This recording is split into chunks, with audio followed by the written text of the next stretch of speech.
Hi everyone, my name is Charlie, and I bet you never thought that you would see this backdrop again. I was missing putting my books behind me. It felt as though I wasn't a real booktuber anymore, having my bookcase behind me, showing you just how serious I am about reading literature. Which is why today I'm coming to you with my August wrap-up. In August, we mainly read children's books. And I say mainly because out of the 3 books I read in August, 2 of them were children's books. There's a great reason behind this in that I was finishing my own book at the time, and so I didn't really have a lot of time dedicated to this actual whole career of reading. The first book we read in August is Podkin One Air by Kieran Larwood with illustrations by David Wyatt. This book centres around a world set in the future in which rabbits are now the leaders of the world.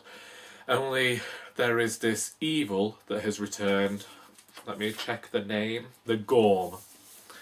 And I mean, I just want to say the villain being called the Gorm and it being this kind of parasitic evil that took over everything did have me laughing a bit, because I was thinking, well, that means that all of the good characters are actually gormless.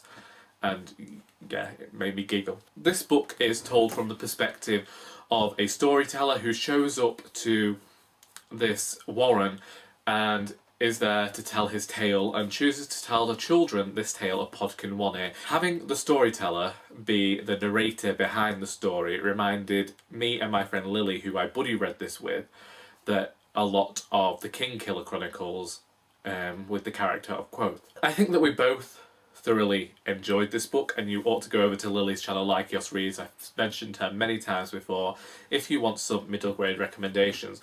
Personally, I've been looking for more middle grade recommendations this year simply because I've been planning to go back and write the children's book again.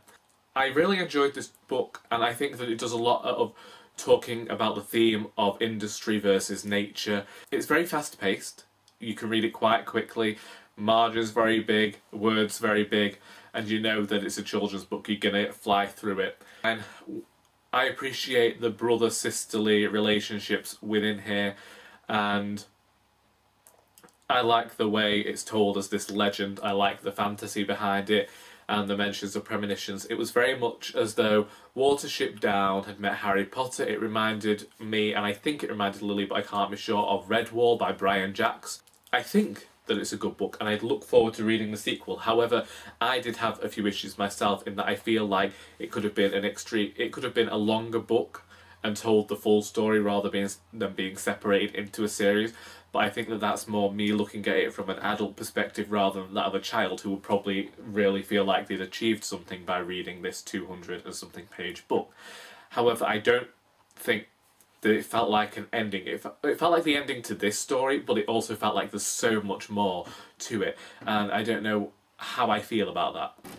Next, we have The Silent Companions by Laura Purcell.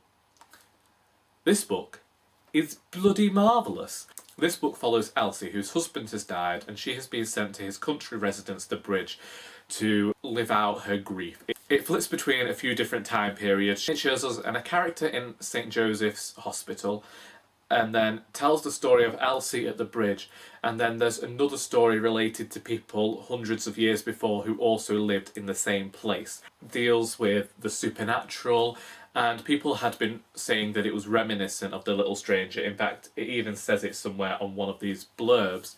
I hadn't expected to be a bit scared by a book, but apparently it doesn't take much to scare Charlie, because I was terrified enough of this book. The Silent Companions are probably the creepiest inanimate creatures in the world, and I didn't expect them to be what they were, and I didn't expect the story to go the way it went. And I think that this is a very good look at what actually makes a villain and what makes an antagonist, and there is a character presented in here who ends up presented somewhat as an antagonist to the overall story. And upon finishing this book, I was making loads of notes to talk about in a review. Indeed, I might still make this review, because it really did bring this question into my mind of, are we actually reading the villain story and having the villain presented to us as a hero, and the person who's presented as the villain within this book isn't actually a villain.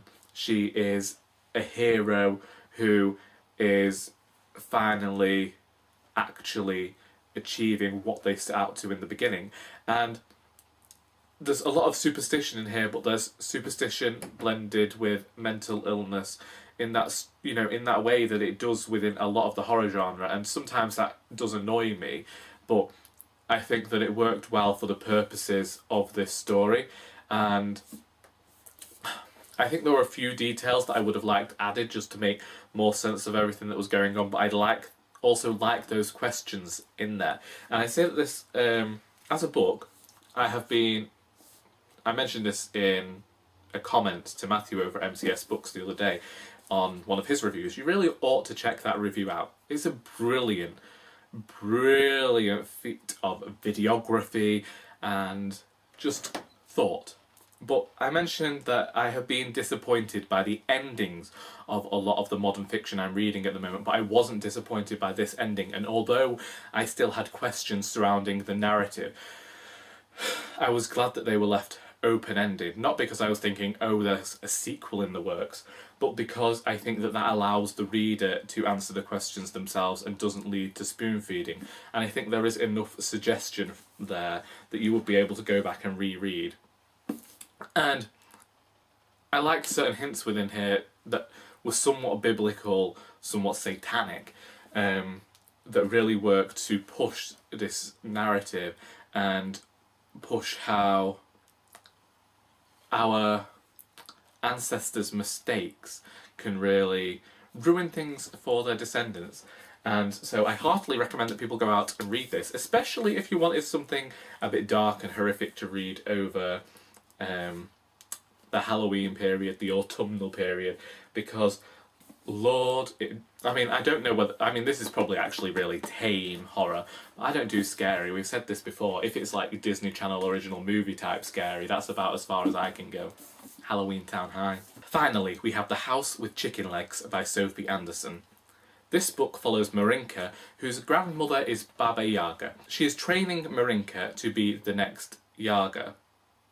Marinka doesn't want this destiny. Marinka wants to make her own destiny. She wants to make friends with real life people. She doesn't want to spend all of this time cooped up with the dead and never getting to see real life people.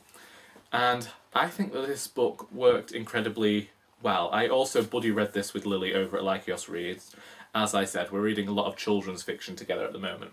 I did have an issue with the protagonist in that she is incredibly selfish. However, I think that the character being selfish worked well for the purposes of this novel. I don't think that Marinka would have learnt so much and come so far as a character had it not been for her selfishness.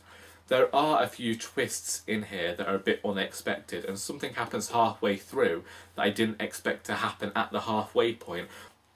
It was a crescendo after this build-up that then built up even further.